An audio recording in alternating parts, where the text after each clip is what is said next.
Today I'm trying a new genre of comedy, musical comedy. I'll say from the get-go, I don't think this is my jam.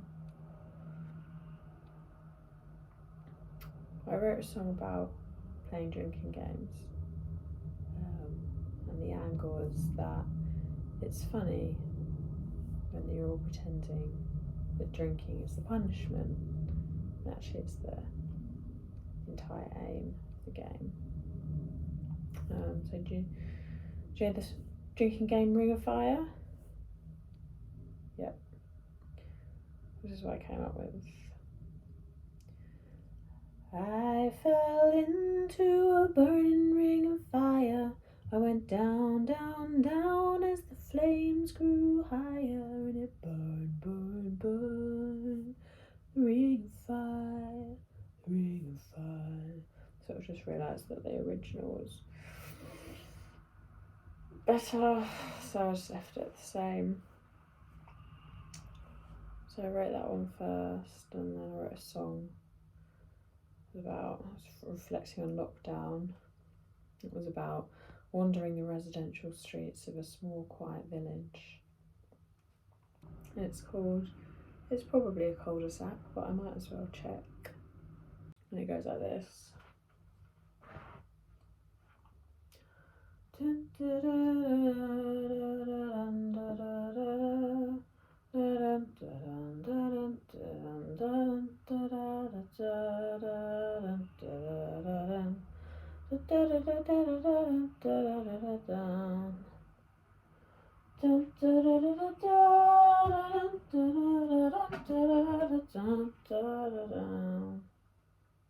I recycled the melody for that one, but I ditched the lyrics. Wrote some new lyrics for the next iteration of that song, which is called the Google Search History Song.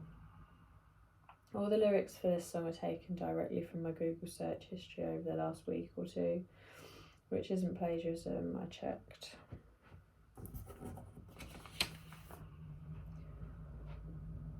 Goes like this. Is it plagiarism to quote your Google Search history for your lyrics in your brand new song?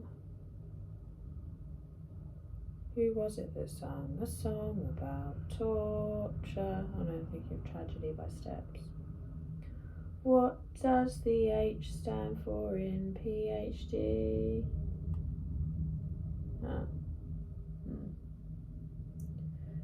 How does the Wicked Witch of the West die? What's a doubloon? Harry Potter Sporkle. What is the big terrible thing in Matthew Perry's new book? But first, will you show me the Jack Rudy celebration in video form? Synonym for however, I already used but. Famous Australian called Jason on my English telly. That's the end of the song because I ran out of melody, but I didn't run out of Google search history, so I thought I'd just list it for you at risk of giving up altogether. Is there a word for when motorcyclists swirl between cars? Yep, filtering. Is Excalibur a place? No, it's a sword. Do witches like sunlight? Don't know. What happens if I eat fish every day, but I felt like I hadn't got my answer to the previous one, so... Do witches burn in sunlight? Do witches wither in sunlight? When did Eminem release Mockingbird? Jesus pose. What is a Jesus pose? What is a Jesus pose in comedy? What is a Jesus pose in stand-up comedy? How long do biscuits last in a tin? Between 2 weeks and 3 months, depending on how many you're feeding. How do you pronounce overarching? Synonyms of overarching. What happens if you breathe in a candle? How much is a toasty at Glastonbury? Famous Alfred's. Ambient bird noise. How do I restart my phone? Who did Dean Thomas go to the Your Ball with? Cholesterol levels in 2010. Cholesterol levels in 2020. What's the opposite of a comedian? Fuck off. Is Susan Bones in Hufflepuff? Has Ben the Park Bench Poet ever written a poem about Google search history? Has Ben the Park Bench Poet ever written a list about Google search history? What is the difference between a list and a poem? Are lists ever funny? I did try and write one more musical comedy piece, which I'll finish with now. The concern with this, as with much of my comedy, is it's not particularly funny. Let's not dwell on that for now.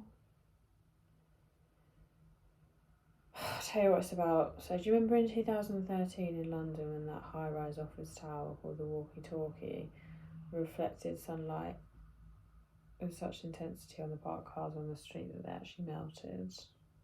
Yeah, well, one such car was an expensive Jaguar. So with that in mind, I'll set the scene. We're inside the expensive car.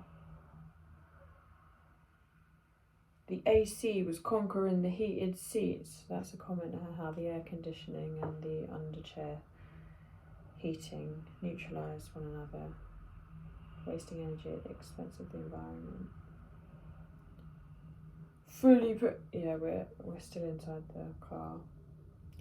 Fully protected from the wrath of the streets.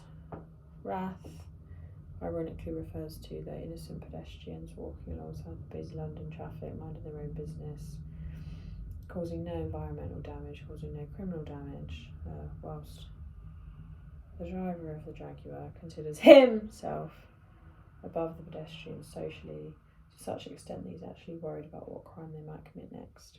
Might they mug a bystander? Might they key the Jaguar?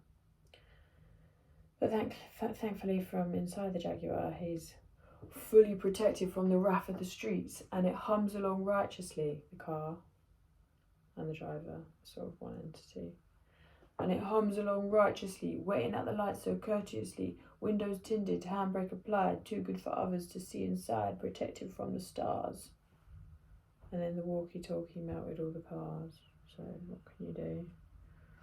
Cheers. See you later.